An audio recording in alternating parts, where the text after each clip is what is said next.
Well, one driver who's only sort of getting an F1 promotion here is the 2022 Formula 2 champion Felipe Drugovich. Now, after finishing ninth in the 2020 championship and eighth in 2021, Drugovich dominated his way to this year's title, but will have to settle for a reserve driver role with Aston Martin in 2023, behind Lance Stroll and their new driver, 41-year-old two-time world champion Fernando Alonso. So, Josh, we talked about this a bit yesterday as well. Alonso taking up a midfield F1 seat in his early 40s when he could be fighting for the Triple Crown in IndyCar, among other things. Is it fair to hold Alonso responsible for keeping Drugovich off the 2023 F1 grid? She's not here. I can talk freely. Yeah, just checking for Megan. You always know when she's around and you talk about Mr. Alonso. I think it is fair to hold him responsible because, as we discussed yesterday as well, it is that situation where Alonso seems to be holding back the younger F2 champions, held back Van Dorn at McLaren. Then he's held back Piastri.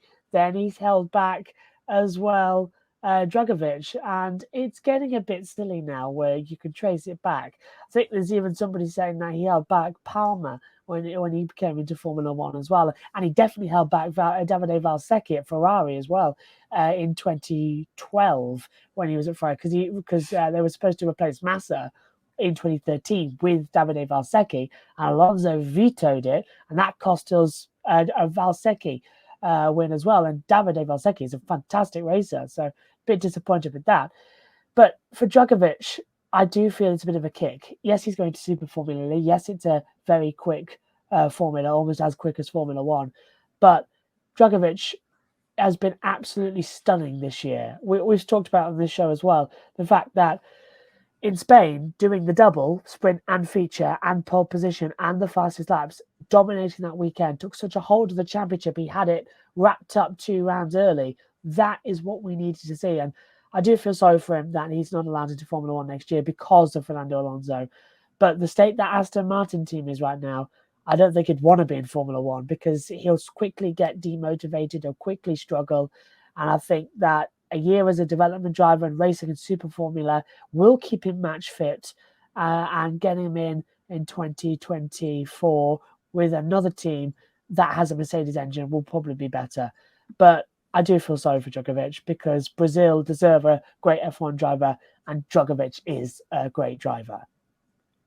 Yeah, now that you mentioned like Aston Martin struggling there, it kind of makes me feel a little bit better about it. I wanted to hear what you had to say about it first, Josh, before I made my opinions on it. I grew to enjoy seeing Fernando Alonso when I, kind of learned about him over the years as he got into qualifying for the Indy 500 and was bumped out in that fantastic fashion in 2019. And so I've kind of just been observing him ever since. And it's kind of a novelty now to be that aged in, if you will, in Formula One and still have a spot. And so it is. I didn't know that he had a track record also as well of dumping people out or holding it back, true talent back year after year.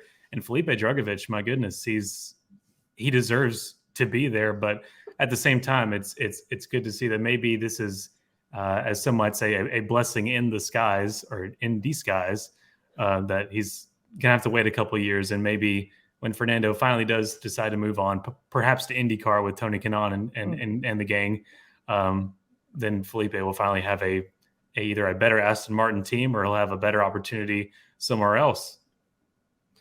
Yeah, well, we've been talking a lot about Logan Sargent, obviously, and I think there's something concerning about the optics.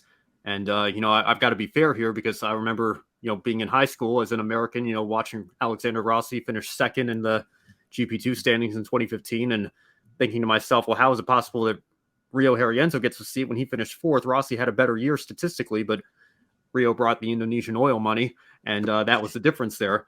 But, that's not to say that Rossi wasn't deserving of a seat if there was one available somewhere. And of course, Josh, like you mentioned, Stoffel Van Dorn had to wait a year in 2016, ironically, when Alonso was at McLaren, and he won the championship by a mile ahead of Rossi and everybody else behind him. And yet there was no seat available for him. And of course, we just went through that with Oscar Piastri again this past year, and thankfully he's going to have a seat next season in 2023, but Drugovich will not. And he that's held back Magnussen too. Magnussen had a seat in 2014. Alonso came in 2015 and pushed him out. Your early 40s, by then most drivers have moved on, and I think it's fair to wonder, even if Alonso still has the talent and certainly has the experience he can bring to the Aston Martin team, is there maybe something to be said for maybe you should take a step back and allow a space for the next driver to come in while you can go off and continue to race in other categories? And the Triple Crown is sitting right there. That was my argument yesterday. You hear veteran NASCAR. Why not?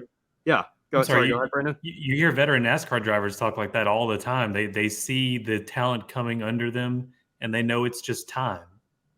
And then some have the ego, or they know it's time, but they don't want to give up their spot. And this might be what we have here with Fernando Alonso. I think I should give a gift to Fernando Alonso for Christmas of Cars 3. Just that. That'll tell it nicely. Hey everyone, I'm Ben Schneider. Thank you so much for watching. Before you go, make sure you subscribe to my YouTube channel for more Grid Network highlights and analysis. And for full episodes of Grid Live Encore and other Grid programming, subscribe directly to Grid Network.